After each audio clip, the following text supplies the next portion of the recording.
Yo, Bakayalo, Kono Yalo, et oui, on se retrouve pour une petite review de la saison 3 de Squid Game qui était incroyable, à part la fin quand on a vu Kate Blanchett, forcément, hein, ça m'a fait péter un câble parce que forcément, mais est-ce que c'est pas la conséquence même de ce que raconte Squid Game, c'est-à-dire le capitalisme qui dirige un peu tout le monde? C'est pour ça qu'il y a des Squid Game, que des multimilliardaires en profitent sur des gens random qui sont pauvres, etc. Et finalement, la suite logique, c'est que ça s'expand aux États-Unis. Donc voilà, est-ce que c'est pas la suite logique de ce que ça raconte et que ça finisse comme ils le disent? Bref, on va commencer la review. Évidemment, je vais spoiler comme un bâtard. Donc n'hésite pas à quitter la vidéo si tu n'as pas vu les épisodes. J'en profite pour que tu aies le temps de quitter la vidéo pour parler de Watermana, mon nouveau manga, disponible légalement et gratuitement sur Mangadraft. Je te mets le lien en description, comme ça tu pourras cliquer dessus et après tu me fais un retour par rapport à ce banger.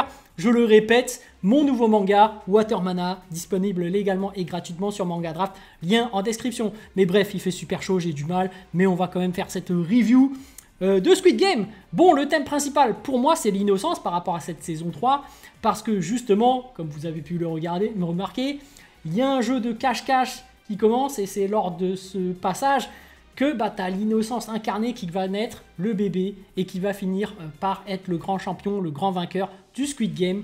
Et finalement, le débat, c'est ça, c'est est-ce que l'humain mérite de vivre ou pas par rapport à son innocence. Le bébé qui est totalement innocent, on a 455 ou 6, je sais plus, le héros principal Sung Jin-woo, qui représente le mec qui est à peu près innocent, qui revient exprès dans le jeu dans l'intention de sauver tout le monde. Et d'un autre côté, t'as la pure crapule, qui n'est autre que le youtubeur, qui a arnaqué plein de gens, qui, notamment Thanos, qui est tombé dans son piège et qui est endetté, qui est venu dans le jeu à cause de lui, et en plus, qui n'hésitera pas à vouloir sacrifier son enfant pour sauver sa pomme.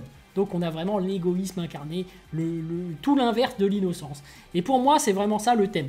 Et ça commence très fort parce que justement, le jeu de cache-cache, là, on passe à un autre niveau. C'est-à-dire que Squid Game, à la base, c'est des jeux pour enfants. On remarque que ouais, quand t'es petit, t'as déjà joué à 1, 2, 3 soleil, t'as déjà joué à cache-cache, t'as déjà joué à tous ces petits jeux, voilà, corde à sauter, tout ça. Mais à chaque fois, dans les épreuves, bah, c'était de la survie. Là, c'est différent. On te demande de tuer quelqu'un. Donc, d'un point de vue innocence, là, c'est complètement mort. Parce que dans le jeu, certes, tu le fais pour l'argent. Tu sais qu'il y a des gens qui vont mourir, mais tu n'es pas directement le responsable de leur mort. C'est eux-mêmes qui ont fait ce choix d'aller dans ce jeu pour pouvoir essayer de gagner de l'argent sans pour autant essayer de tuer les autres. Parce que les autres, s'ils meurent, c'est à cause des jeux. À cause de celui qui a mis en place le truc. Sauf que là, c'est différent. Là, le cache-cache, on te donne une arme, et avec l'arme, c'est toi qui dois tuer directement ton adversaire pour être qualifié. Donc là, tu passes de « je viens dans le jeu pour essayer de survivre, pour gagner une somme, même s'il y a des morts à côté », on est d'accord, c'est pas bien, faut travailler normalement, hein, ça c'est de la facilité, mais là, tu franchis un cap, tu deviens meurtrier. C'est intéressant parce que justement, tu as d'un côté ceux qui ont justement ce couteau qui doivent tuer, et d'un autre côté ceux qui doivent trouver la sortie et jouer à cache-cache, donc eux encore ça va. Mais il y a cette notion de meurtrier, et ce qui est encore plus fort en fait, c'est fait exprès par le maître du jeu, c'est que puisque dans ce jeu, ceux qui finissent par mourir, bah, c'est ceux qui sont forcément en train de se cacher, hein, on va pas se mentir. Ceux qui sont armés ont plus de chances de survivre, puisque c'est eux qui poignardent, c'est eux qui tuent. Et généralement, bah, c'est ça qui fait que y a plus de ronds que de croix au final. Parce que les gens qui votent, ceux qui sont les plus crapuleux, ceux qui deviennent du coup des meurtriers, bah, c'est ceux qui veulent rester dans le jeu parce qu'ils sont avides d'argent. Parce que eux, ils sont à fond dans le capitalisme, ils en ont rien à foutre, je veux l'argent, j'en ai rien à foutre de ta vie, j'en ai plus rien à foutre puisque j'ai déjà tué des gens, je n'hésiterai plus à tuer encore. Bah, le jeu fait que la sélection des gens qui sont qualifiés fait que ça amplifie le nombre de ronds. Alors je me rappelle plus rond croix, ouais, je crois que c'est rond, c'est pour continuer, donc voilà, mais voilà, le jeu de cache-cache est bien aimé. Alors, c'est pour ça qu'on parle d'innocence aussi, c'est que tu as le décor qui fait vraiment enfantin, avec les espèces de lunes sur le ciel, le faux plafond.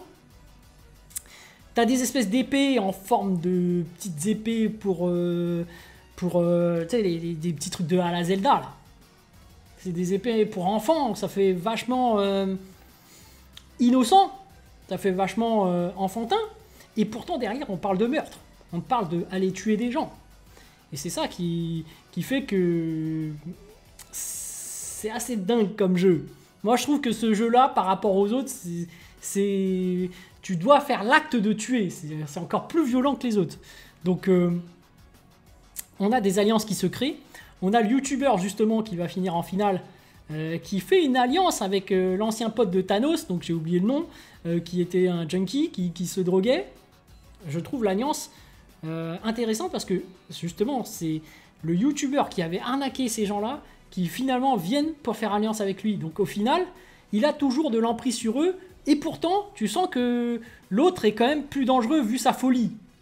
C'est intéressant, c'est vraiment le cauchemar de l'alliance en binôme. et ces mecs-là, en fait, bah, dans le jeu, on te dit si tu es qualifié plutôt si tu tues quelqu'un, et ben ces mecs-là, en fait, ils en ont rien à foutre. Ils représentent vraiment le vice absolu, c'est-à-dire que c'est des meurtriers de masse.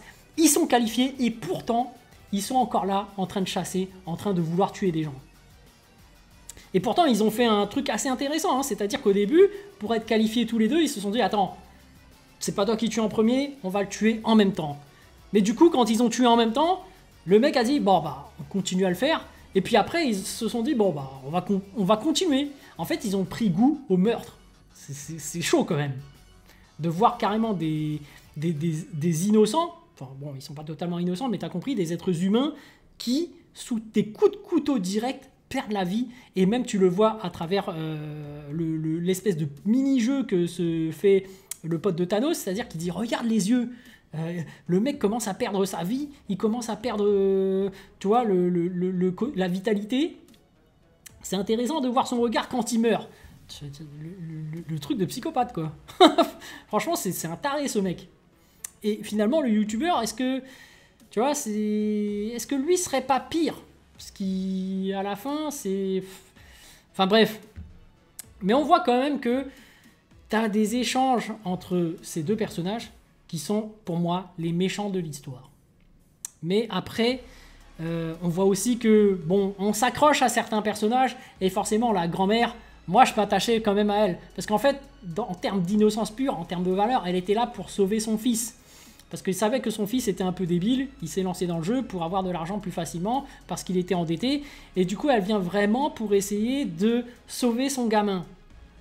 Sauf que, par le hasard des choses, on a l'innocence qui est née même du bébé, et que finalement son propre fils à la grand-mère bah, n'arrive pas à tuer d'autres participants parce qu'elle a choisi, elle a choisi de lui donner cette épée pour que son fils aille tuer des gens. Ils ont fait l'échange. Et elle doit jouer à cache-cache, cette grand-mère. Mais au final, le fils n'a tué personne. Et c'est la mère qui tue son fils, en fait. Alors qu'elle était venue dans le jeu exprès pour sauver son fils. Et c'est là que c'est extrêmement dur pour la grand-mère. Parce que tu te dis, putain, la pauvre. Et c'est pour ça qu'après, elle va se confesser auprès de Sung Jin-woo. C'est-à-dire que là, elle est en larmes. Elle se dit, putain, j'étais venue... En plus... Les deux ont un vécu assez tragique par rapport au père qui apparemment battait... voilà, bon. Ils ont quand même choisi une histoire derrière assez glauque. Mais en fait, le truc, c'est que dans cette histoire-là, le fils était sur le point de tuer la mère avec son bébé. Mais est-ce qu'il serait allé jusqu'au bout? Ça se trouve non, hein, parce que depuis le début, il a tenté de tuer quelqu'un, mais il n'a jamais pu. Et même sa mère lui disait « Non, toi, t'as toujours été comme ton père, t'arriverais jamais à tuer quelqu'un de tes propres mains, etc. » Donc voilà, finalement c'est la mère qui succombe et c'est elle-même qui sort une arme qu'elle avait cachée et qui poignarde quelqu'un, son propre fils. Et c'est pour ça que, en termes d'innocence, au final, si elle se suicide, c'est parce qu'elle-même a du sang dans les mains.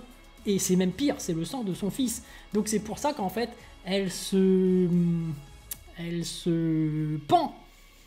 C'est glauque, hein, c'est glauque, mais il n'y a pas que ça. Elle se pend aussi parce qu'il y a le bébé. Et elle sent que le bébé, c'est chaud, c'est l'innocence même. Qu'est-ce qu'il va devenir? Moi, je veux pas voir le bébé mourir. J'en ai marre de cet enfer dans lequel je vis, dans le Squid Game. Il n'y a plus d'intérêt pour moi de vivre. J'ai assez vécu. Et en fait, tout ce qu'elle vit dans ce Squid Game, c'est pire que tout ce qu'elle a vécu auparavant. En fait, elle le prend vraiment pour une sorte de punition. Et bon, moi, j'avais de la peine pour cette mère. Parce que bon, elle me fait penser à ma mère, hein, forcément. En plus, elle est asiate. Toi qui as certains traits qui fait « Ah putain, les bâtards ». Mais voilà.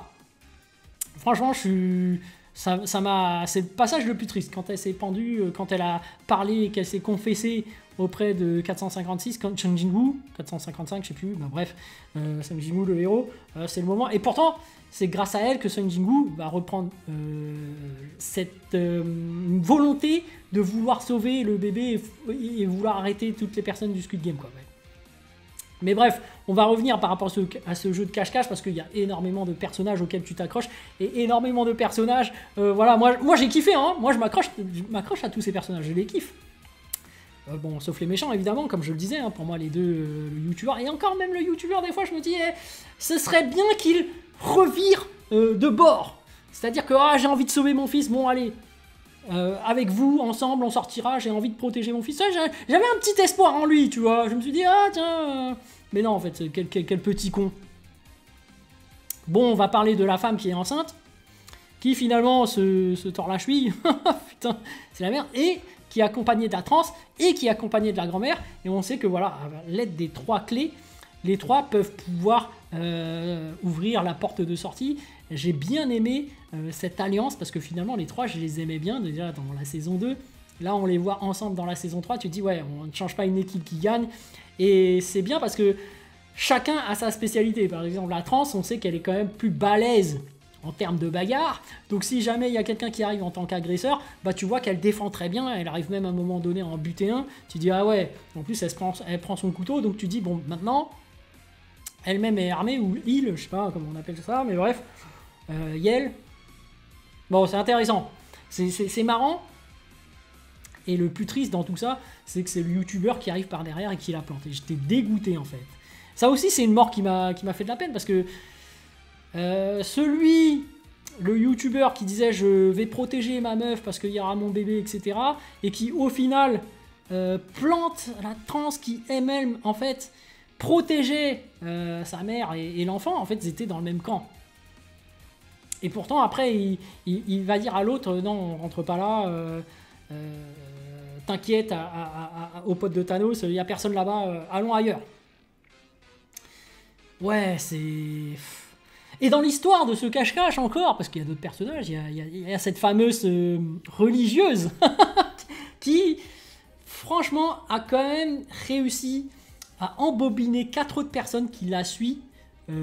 Et qui croient en ces mensonges, hein, parce que clairement, quand elle dit oui, j'entends des voix, il faut aller par-ci par-là, t'entends rien du tout, et les mecs qui croient et ils suivent. Alors, c'est ça la question aussi, c'est est-ce que ces mecs-là sont naïfs et la suivent vraiment, ou est-ce que justement, par effet de groupe, se disent, bah, on va faire semblant de la suivre, comme ça on est plus fort ensemble, et finalement, on va essayer de trouver une sortie. Tu vois, mais bon, moi j'avais l'impression que c'était des naïfs qui allaient se faire avoir. Et forcément, finalement, cette meuf-là, elle va se confronter à l'autre qui est endetté d'1 milliard. Et lui, c'est l'ordure même. En fait, on a vraiment des archétypes. C'est-à-dire que avant même de rencontrer ce mec, elle va rencontrer Sung Jin-woo. Sung Jin-woo qui est l'archétype, comment dirais-je, du héros, qui était censé apporter la paix, qui était censée sauver des gens. Et elle-même jouait ce rôle en tant que religieuse d'apporter le droit chemin et de sauver des gens. Et cette confrontation où en fait c'est elle qui dit à Sung Jin-woo, ouais c'est toi le responsable, il faut que tu ailles tuer lui parce qu'en fait c'est à cause de lui là-bas. Tu vois qu'il y a quand même une manipulation de sa part. Pourtant Sung Jin-woo, il va en manipuler des gens quand même, mais c'est intéressant de voir les binômes, les dualités. C'est marrant parce que justement le mec endetté d'1 milliard aussi, lui, c'est une vraie ordure et pourtant il fait rien du tout en fait. Parce qu'à un moment donné, il y en a un qui lui dit non mais toi t'es juste un rat, un lâche qui utilise tous les moyens pour réussir à ne jamais te mettre les mains dans les cambouis, te salir les mains directement, tu manipules les autres pour que les autres fassent le travail à ta place et après tu n'hésites pas à les jeter à cause d'une magouille, tu vois. Lui aussi c'est une ordure. À un moment donné c'était marrant parce qu'il faisait semblant d'être mort. Et j'ai fait ah putain c'est malin ça en fait. Parce qu'en fait, à part le pote de Thanos, il n'y en a aucun qui a eu le réflexe de se dire attends, il y en a peut-être un qui fait semblant d'être mort, je vais aller le tuer. Donc lui il a trouvé l'astuce et pourtant le pote de Thanos il a failli le quick, alors qu'il faisait semblant, donc très très chaud pour lui, hein, mais bon, au final, c'est vraiment une ordure parce qu'il va trouver la sortie, et au moment où il va trouver la sortie, bah il va faire un coup de crasse à la religieuse qui va être enfermée de l'autre côté, parce qu'il va s'emparer d'une des clés et partir avec à l'intérieur. Du coup, comme il fallait les 3 clés différentes, bah elle n'aura plus que les 2 différentes, et il manque la 3e pour pouvoir ouvrir la porte. Du coup, elle se retrouve bloquée derrière et va finir par mourir. Quel enfoiré, j'ai envie de dire. Mais en vrai, est-ce que c'est pas la meilleure attitude si on reste, comment dirais-je, pragmatique pour pouvoir survivre dans ce genre de situation? Est-ce que c'est pas la meilleure attitude à adopter? Je pose la question. Parce que finalement, ceux qui restent droits, bah, finalement, ils voient pas les coups de poignard par le dos arriver, et ils se font poignarder par le dos et ils finissent par mourir. Mais il n'empêche que si cette personne a fait ce coup de crasse aussi, je me suis dit, est-ce qu'il n'y avait pas un peu de son ego qui a été touché par rapport à ce qu'avait dit la religieuse? Parce que parfois, la religieuse s'emporte. Elle sait qu'elle joue un peu sur le côté, voilà, je suis une leader, je sais pas moi, de secte ou je sais pas quoi. Et des fois, elle tape sur l'ego des gens, ça fait mal, et du coup, les autres peuvent réagir en fonction, tu vois. Donc, je trouve que, bon... Après, bon, c'est marrant de voir les relations entre les personnages, et c'est vrai qu'on s'accroche quand même pas mal à tous ceux qui sont dans ce Squid Game. Notamment, il y a l'autre là, celui qui a des hallucinations, qui était le pote, entre guillemets, de Thanos et de son autre pote là. Le trouillard, qui a laissé mourir la meuf qui était bon, un peu amoureuse de lui, on va dire ça comme ça, mais le pauvre, lui, c'est vraiment un lâche. Et finalement, c'est sa culpabilité de ne pas être intervenu pour sauver cette meuf qui fait qu'il est en train de vriller. Et tu sens vraiment que là, il part totalement en couille. Et du coup, il a même besoin de calmant, de cette drogue qu'il y a dans cette fameuse croix qu'avait laissé Thanos, pour pouvoir se soulager. Et bon, voilà. Et tu sens aussi que le fait qu'il se fait martyriser, harceler par le pote de Thanos, fait que les deux ont des différends. Et que derrière, il y a un côté égo qui fait que à un moment donné, le pote de Thanos qui dit « Ouais, finalement, j'ai perdu ma drogue, je veux plus rester dans le jeu, en plus je suis blessé à la jambe, je clique sur la croix. » Et que lui, à la base, voulait arrêter, mais pour une histoire d'ego, juste pour aller voir l'autre s'enfoncer, souffrir, voire jusqu'à mourir, il s'est dit « Non, moi je vais cliquer sur le rond pour continuer. Je veux voir comment toi, tu vas pourrir dans le jeu. » Ouais, il y a des relations entre personnages qui sont...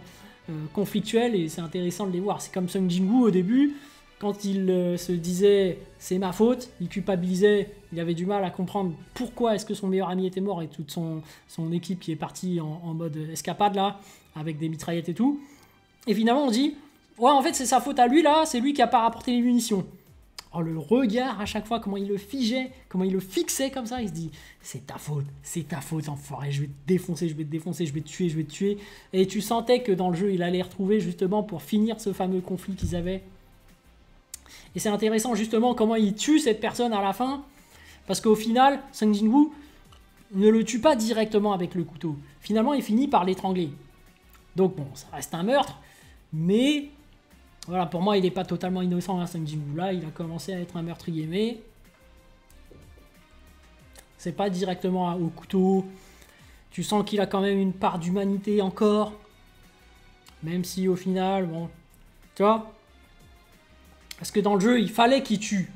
Parce que s'il tuait pas directement la personne, bah, il n'est pas qualifié. Tu vois quand même que Sung Jin-woo est tourmenté, en fait. Tu vois que voilà. Et finalement, le fait d'avoir tué, bah, ça l'a peut-être remis en place. Parce qu'à un moment donné, il était vraiment dépressif. Bon, ça, il y a eu le suicide de la grand-mère et le discours de la grand-mère qui l'a quand même remis sur pied. Mais voilà. Bon, bref, on passe à l'épreuve suivante, que j'ai trouvé tout aussi intéressante. Parce que là, il y avait le cache-cache qui faisait vachement un peu enfantin, un peu décor de bébé... qui est sur son lit et qui regarde les lumières dans le ciel. Ça fait chambre de bébé, chambre de gamin. Là, on passe finalement à un autre jeu, la corde à sauter, un jeu classique auquel on a forcément joué quand on était petit, et c'est ça qui est intéressant dans le Squid Game, c'est que c'est des jeux enfantins qu'on a joué quand on était petit, enfin du moins en Corée. Chacun a son petit délire. C'est bien qu'en France, à un moment donné, s'il y avait des échanges de cartes DBZ, ça aurait marché, hein. Des gens qui jouaient à la volette, voilà, hein, tu sais, ou des POG. Et c'est ça, en fait, que j'aurais voulu à la fin. Comme pourquoi je critiquais Cate Blanchett, c'est qu'elle continue à jouer avec les enveloppes rouges et bleues. Je suis sûr qu'au States, ils avaient un autre délire, tu vois.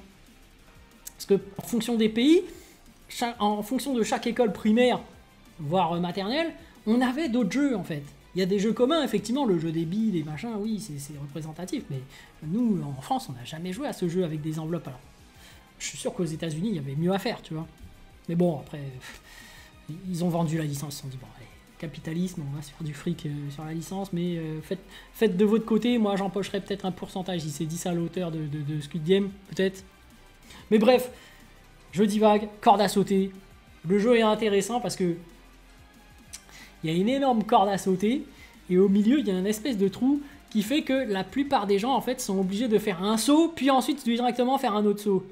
Et tu sais, ça, quand tu joues à un jeu vidéo, tu te dis, ah, en fait, c'est lorsque la corde arrive qu'il faut faire le saut en longueur pour faire en même temps... parce qu'ils font tous ça, en fait.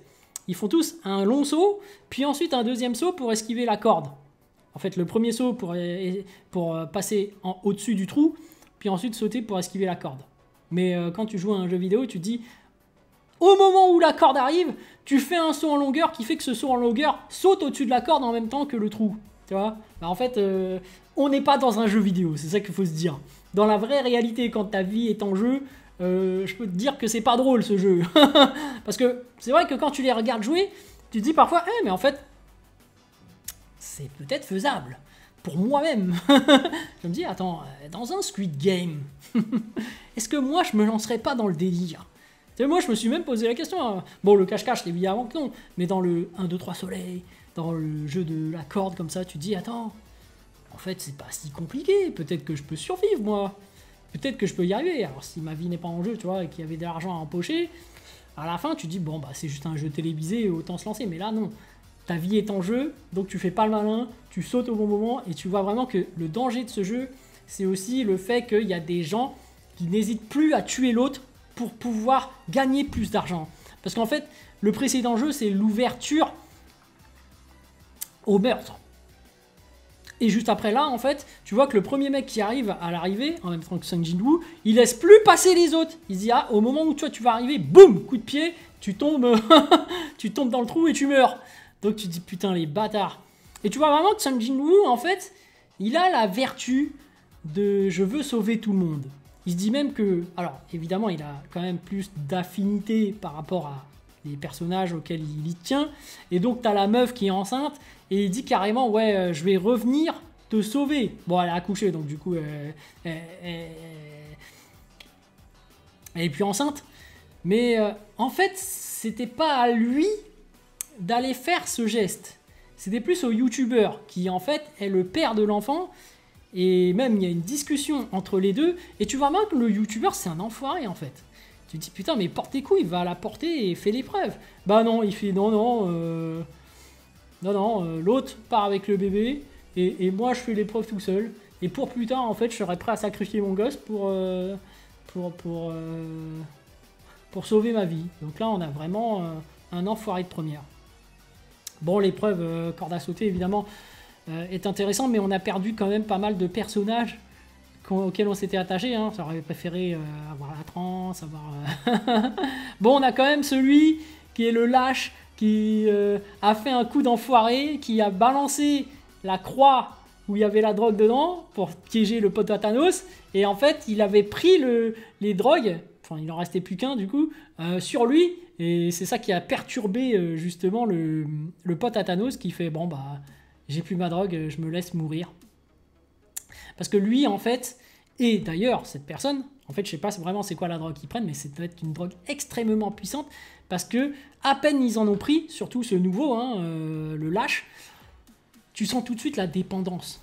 Et c'est ça le problème des drogues. C'est que le pote à Thanos, en fait, dès qu'il a commencé à en prendre, il était complètement dépendant de cette drogue et il pouvait plus s'en passer. Et dès qu'il avait perdu la croix, bah, tout ce qui lui intéressait, c'était même pas de survivre dans le jeu, c'était récupérer de la drogue pour pouvoir se ressentir bien sous l'effet de cette drogue. Et c'est pour ça que après, le lâche là, qui a des visions de sa propre culpabilité finalement, de ne pas avoir sauvé la fille qui avait un peu le coup de foudre pour lui, tu vois, les fantômes commencent à ressurgir. Et du coup, lui, on savait qu'il allait crever de toute façon, mais mais voilà, le personnage, je l'aimais bien quand même.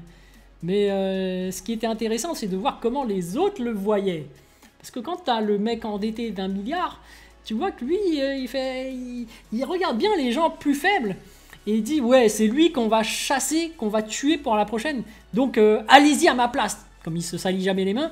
Et tu vois à quel point il est vicelard, ce mec. Et à quel point, dans une société, c'est souvent le plus faible qu'on essaye de buter d'abord.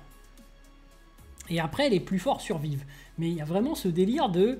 Voilà, si t'es le plus faible, si t'as un problème, si tu vas handicaper tout le monde ou autre, c'est plus facile de te tuer, donc on se débarrasse de toi. Donc, moi j'aime bien le côté sociologique dans ce genre de jeu, et c'est intéressant de voir le côté humain qui disparaît. Parce que, est-ce que l'argent...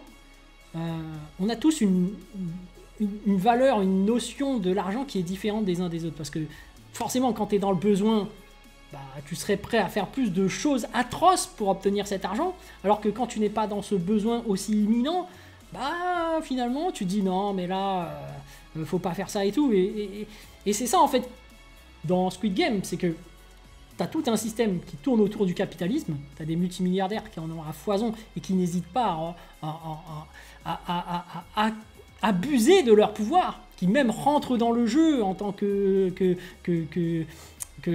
comment dirais-je, les mecs en rouge là, et qui n'hésitent pas à tuer des gens, des innocents, pour se sentir puissants et se dire ah ouais, l'expérience est intéressante, c'est marrant, tu vois. Donc il y a de l'abus et c'est une perte totale d'humanisation quand tu as ce capitalisme qui te prend.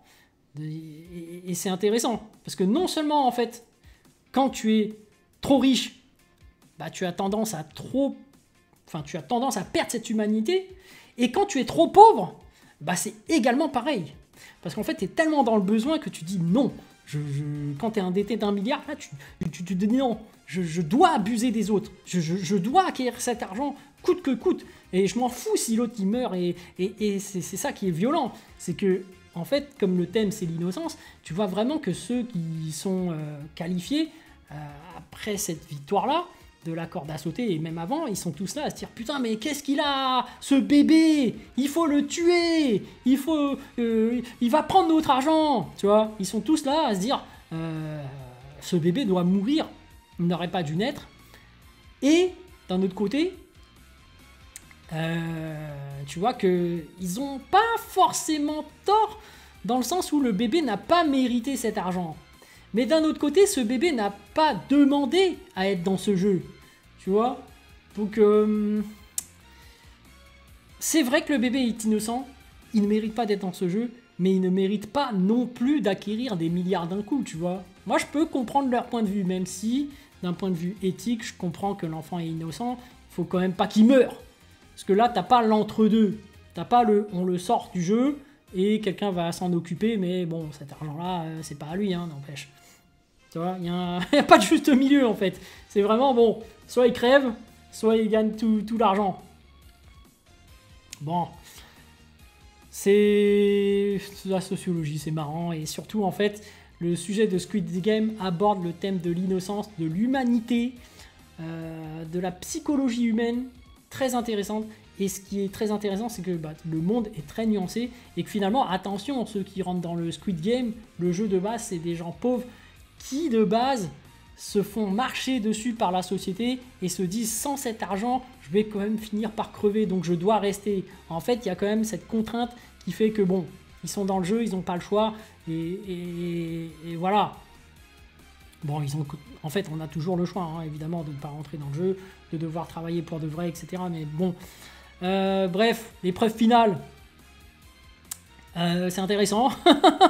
Ils sont au-dessus d'un triangle, d'un carré ou d'un rond là. Bref, ils font le tour des trois trucs et à chaque fois tu peux te qualifier juste en poussant quelqu'un du haut et finalement bah c'est n'importe quoi ce qu'ils font. En fait, il n'y a plus qu'un seul survivant, c'est le bébé. Donc comment ils ont pu perdre en tête les règles du jeu pour au final se retrouver dans cette situation? Et tu vois vraiment que les mecs, c'est vraiment pas du travail d'équipe, on n'optimise pas. Alors pourtant au début ils ont essayé, mais c'est l'égoïsme qui va faire qu'ils vont s'entretuer vraiment. Parce qu'il y a des intérêts et il y a des mecs qui sont armés, il y a des mecs qui prétendent pour la justice et d'autres pour non. Moi je suis là pour le bébé, etc. Bref, je m'y attendais. Je vais pas vous mentir, le coup du suicide, je m'y attendais. Parce qu'on sait que c'est une fin de saison. Donc moi, ça m'a pas surpris. Après, ce qui est un peu décevant aussi, c'est cette fameuse enquête par rapport au flic qui recherche son frère et qui recherche Lille. Tout ça pour ça, j'ai envie de dire. Il est arrivé pour voir son frère et fait « Ah, je sais plus, pourquoi tu fais ça ?» Et le frère qui... Non, il s'en va. Et ce qui... En fait, il y a plusieurs histoires qui se clôturent. Il y a cette histoire, bon, finalement, ils ont réussi à retrouver que le capitaine du bateau était un traître. Et c'est fou à quel point il y croyait à fond, alors que l'autre, là, a carrément fait un cambriolage pour aller chez l'autre. Mais tu vois vraiment qu'il y a un côté discriminant au sein de la police et qui se comprend lorsque tu as un casier judiciaire qui n'est plus vierge. C'est pour ça que, en général, quand tu commets des crimes, dès que tu fais partie du fichier voilà, casier judiciaire pas vierge, bah, tu es tout de suite mis dans la case du « Ah non, on ne te fait pas confiance. Non, tout ce que tu dis, non, fais gaffe. » On sent que tu es... Et c'est ça qui est chaud. Parce que dans ce cas rare, bah, il avait raison en fait. Le mec chez qui il avait cambriolé, c'était vraiment un membre des organisations du Squid Game. Mais j'ai envie de dire, est-ce que la police n'était pas de mèche avec l'organisation des Squid Game? Parce qu'on sait très bien que dans la société, si il y a un Squid Game qui est organisé par des multimilliardaires, où il y a des atrocités qui s'y passent, des meurtres, des gens qui meurent, et c'est un spectacle divertissant en plus, de l'argent en jeu, est-ce que finalement les autorités locales, la police, tout l'aspect judiciaire, du moins les hauts placés, font pas semblant de ne pas savoir ce qui se passe et sont de mèche en fait? Moi je pense que oui, hein. Moi je pense que oui, et c'est ça qui est intéressant d'ailleurs, c'est que le frère du frontman, de l'organisateur des Squid Game, bah finalement lui, il est resté droit dans ses bottes, c'est un vrai inspecteur, et à la fin il se barre de son métier. C'est triste, hein, parce que finalement c'était le mec le plus droit dans son job, mais bref. Tout ça, pour voir son frère, et bon après il va s'occuper du bébé, avec tout l'argent. C'était l'homme digne de confiance par rapport au frontman, parce que lui, il est occupé à organiser les Squid Games. Mais tu vois quand même que ce mec-là, qui organise les Squid Games, comme je le disais, alors on en apprend un peu plus sur son passé. On voit comment il avait gagné précédemment dans les jeux. Il avait un couteau et il propose à Sung Jin-woo, tiens le couteau, vas-y, deviens ce serial killer. Va tuer de tes propres mains tes adversaires, comme ça tu deviens le champion. Et non, en fait. Sung Jin-woo, finalement, même si c'est un meurtrier, hein, il a étranglé quelqu'un lors de l'épreuve du cache-cache, finalement refuse d'être officiellement ce meurtrier de masse avec le couteau. Et il veut avoir cette casquette de sauveur. Et par rapport à Frontman, qui lui est l'organisateur du Squid Game, essaye de mettre en place des jeux pour laisser, j'ai l'impression, une chance à quelqu'un de sauver des gens. Parce qu'en fait, le Squid Game, certes, la plupart sont des ordures qui n'hésiteront pas à utiliser cet argent pour leur propre bien, mais il y a des gens qui sont tellement dans la pauvreté et qui n'ont pas les moyens de venir en aide pour acheter des organes à un membre de la famille qui est malade. D'ailleurs, c'est ce mec-là qui va finalement réussir à s'enfuir parce que la meuf infiltrée là va lui permettre de sortir et même ils vont effacer ils vont supprimer ses fichiers. Bon, en fait, tout ce qu'elle a fait pour brûler les archives, tout ça, ça servait pas à grand chose puisqu'ils ont fait sauter le lieu. Mais bon, c'était bien son fameux combat contre l'autre là. Finalement, elle ouvre l'ascenseur pour avoir la mitraillette. Bon, on l'a vu venir, mais bon, bon allez, pour l'histoire, tu vois. Mais bon. Et elle, cette fille-là aussi, elle a sa propre histoire qui finalement là elle va partir en Chine pour aller retrouver sa fille. Bon, en vrai, on s'attache un peu à elle, mais pas tant que ça, hein. Mais bon, voilà, c'était une autre intrigue qu'on suivait. En fait, il y a plusieurs intrigues. Il y avait l'intrigue des organes vendus à l'arrache, et c'était elle qui a démantelé un peu le faux business, enfin le business clandestin des organes. Et d'un autre côté, on a ces deux frères, Frontman et le policier, qui finalement essayent de se retrouver, mais avoir des explications sur pourquoi tu es devenu comme ça, etc.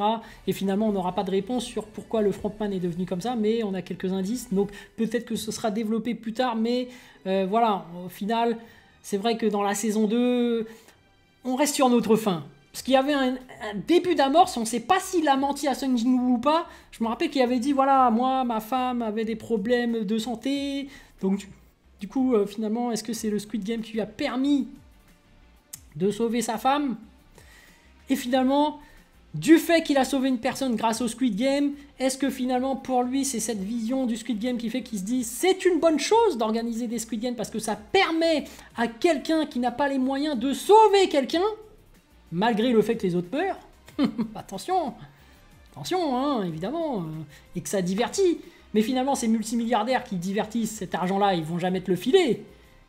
Il n'y a qu'en le divertissant qu'ils offriront cette chance à quelqu'un de pouvoir sauver quelqu'un. Je sais pas si tu vois ce que je veux dire. Bon, il faudrait, d'un point de vue éthique peut-être, essayer de mieux répartir les richesses. Voilà, je vais pas faire le politicien ou autre, mettre en place ou autre, mais quand tu vois ce genre de situation se créer, tu dis, ouais, bon, là, il y a carrément de l'abus de pouvoir. C'est-à-dire que les mecs sont tellement riches qu'ils se disent, bon... de notre bonté, on va organiser un jeu, on va assister à des jeux divertissants, on va même parfois entrer dans le jeu pour tuer des gens, hein. Mais au moins, vous voyez, on vous a permis d'avoir de l'argent pour pouvoir sauver des gens éventuels. Ils vont se prendre pour des gentils. Alors que non, ils sont juste là pour se marrer. Et ils laissent toute cette population en pauvre, en train de s'entretuer. Bon, c'est un peu notre société actuelle, hein, en vrai. On va voir bientôt avec la montée des technologies, de l'IA, vu que l'IA est en train de, voilà, de détruire des métiers, puisqu'ils sont en train d'automatiser. Donc ça fait que les plus riches qui sont à l'origine de ces IA, ou plus tard on va voir des androïdes qui vont bouger tout seuls, on va voir que les plus riches vont s'enrichir encore plus, et on va voir qu'est-ce qu'eux vont faire de cet argent, et est-ce qu'ils vont laisser tous les pauvres crever. Moi je pense qu'il y aura une guerre. Je pense que les pauvres vont tenter de... J'en fais partie, hein, évidemment, d'aller essayer de récupérer de l'argent chez ces multimilliardaires, mais dès que les drones, on va les voir passer, nous envoyer des rayons laser, on va dire, ah, finalement, ils ont gagné, on est pauvres et on reste pauvres, et on va mourir de faim. Mais d'un autre côté, est-ce que je suis pas un peu trop pessimiste? Peut-être que ces multimilliardaires, au final, se rendent compte très bien des choses qu'ils font, et en automatisant avec des IA, bah, finalement, vont mettre en place un salaire universel. Du coup, on passerait pas dans une ère capitaliste, mais on passerait plutôt vers une ère du divertissement, où les gens seraient vraiment plus inquiets de leur premier besoin primaire de se nourrir ou même de logement, puisque les robots vont construire des maisons à notre place et vont nous fournir de la nourriture. Et du coup, on sera plus là pour le divertissement, pour essayer de divertir les autres et pour se divertir. Bon, bref, je diverge. On repasse au Squid Game, mais vraiment, le Squid Game... Finalement, est-ce que c'est pas l'avenir? Parce que je fais quand même le lien par rapport à ce que j'ai dit. Est-ce que c'est pas l'avenir qui nous attend? Parce qu'on voit déjà que les multimilliardaires du Squid Game ne sont plus affectés par l'argent. Du coup, tout ce qui les intéresse, c'est le divertissement. Donc finalement, si nous-mêmes, la technologie nous permet de, entre guillemets, avoir suffisamment de richesses et de les partager, et du coup, qu'il n'y ait plus de famine dans le monde, est-ce qu'on ne basculerait pas vers une nouvelle ère du divertissement? Mais bon, on reste dans le capitalisme, et d'ailleurs le Squid Game, c'est ça le problème, c'est que comme c'est un monde capitaliste, les plus puissants peuvent profiter de leur pouvoir sur les plus faibles. Et c'est ça leur divertissement. Bref, la fin, le bébé qui finalement finit gagnant, et du coup l'argent est reversé au frère qui va s'occuper du bébé. Bon, ok. Et d'un autre côté... On a aussi l'argent de Sung Jin-woo qui finalement a été retrouvé par Frontman et qui va le remettre à sa fille. Ok. Et puis finalement, cette fin-là, que j'ai toujours détestée, hein, c'est Cate Blanchett à la fin, qui finalement, petit clin d'œil, hein, à Frontman qui passe en limousine, il fait « Regarde, t'inquiète, il y aura un Squid Game aux États-Unis et surtout par rapport à nous. T'inquiète, la série va continuer. Certes, la saison 3, c'est la fin, mais en fait, il y aura une suite, mais aux States, version américaine. » On va voir ce que ça va donner, mais bon, comme je suis un pigeon, je vais regarder. Mais c'est vrai que là, vu ce que dénonce, enfin le message que nous donne ce Squid Game, c'est quand même assez clair. Même la fin, quand Sung Min-woo meurt, il dit on n'est pas des jetons, on n'est pas des chevaux. Voilà, ils sont pris pour du divertissement pur, hein, des chevaux, des trucs sur lesquels on mise. Et c'était justement ça, le vice qui les a coulés et fait entrer dans le Squid Game, c'est qu'eux-mêmes étaient addicts des jeux de paris. Donc faites attention les amis, ne devenez pas addict à ces jeux de paris. Bon après, vous faites ce que vous voulez, évidemment, mais il y a quand même une belle morale dans l'histoire, c'est que voilà, le côté capitalisme, le côté abus de pouvoir, il y a le côté les paris sont dangereux, il y a plein de messages, et ça là, bah, ça va être repris version américaine, donc on va avoir un droit à un... Je sais pas comment ils vont aborder le sujet, mais voilà, là il y avait le thème de l'innocence aussi qui était abordé, le bébé qui est innocent, qui mérite de vivre. Bon, ils ont tous participé au Squid Game, donc en réalité ils ont tous été attirés par le vice, par l'argent, par voilà, le côté j'hésite pas aussi à voir les autres mourir pour avoir cet argent. Donc en fait, ils ne sont pas innocents, donc ils ne méritaient pas forcément de gagner. Même si parfois tu le fais pour une noble raison, hein, de sauver un proche qui a des problèmes de santé, et que par tes moyens tu n'y arrives pas. Attention, il y a des fois où c'est noble, mais bon. Voilà. Pas mal de messages qui sont enseignés à travers cette série Squid Game. Comment les Américains vont reprendre le truc, et est-ce qu'ils vont nous faire une redite exactement avec les mêmes trucs? Ça qui est chiant, c'est que bah, finalement, si c'est exactement la même chose, et puis même, on a découvert le concept, revoir le même concept, c'est un peu chiant, tu vois. C'est juste qu'ils... Bah, après, c'est un truc un peu américain. Ils sont capables de faire des films boucherie à la Saw 1. Tu vois, le Saw 1 était bien élaboré, un côté psychologique, etc. Mais les 2, 3, 4, des fois, eux, les Américains, ils aiment bien faire juste de la boucherie, du gore pour du gore. C'est ça qui est triste, et les Américains, ils adorent ça. Donc, bon, ouais... Chier ces Américains, mais bref. Bon après moi je vais regarder parce que je suis un pigeon, c'est tout, mais voilà. En tout cas voilà, j'ai bien aimé cette saison 3. Longue review pour vous exprimer un peu mon ressenti et que j'ai kiffé, voilà, tout simplement. Et que si jamais il y a un truc américain, bah, je regarderai, peut-être que je ferai une review si j'ai apprécié, si j'ai des choses à dire. Parce que finalement si c'est pas ouf, bon voilà. Voilà, sur ce les amis, je vous dis donc à plus en bus, ou plutôt à plus tard dans le car, ou plutôt à bientôt dans le bateau.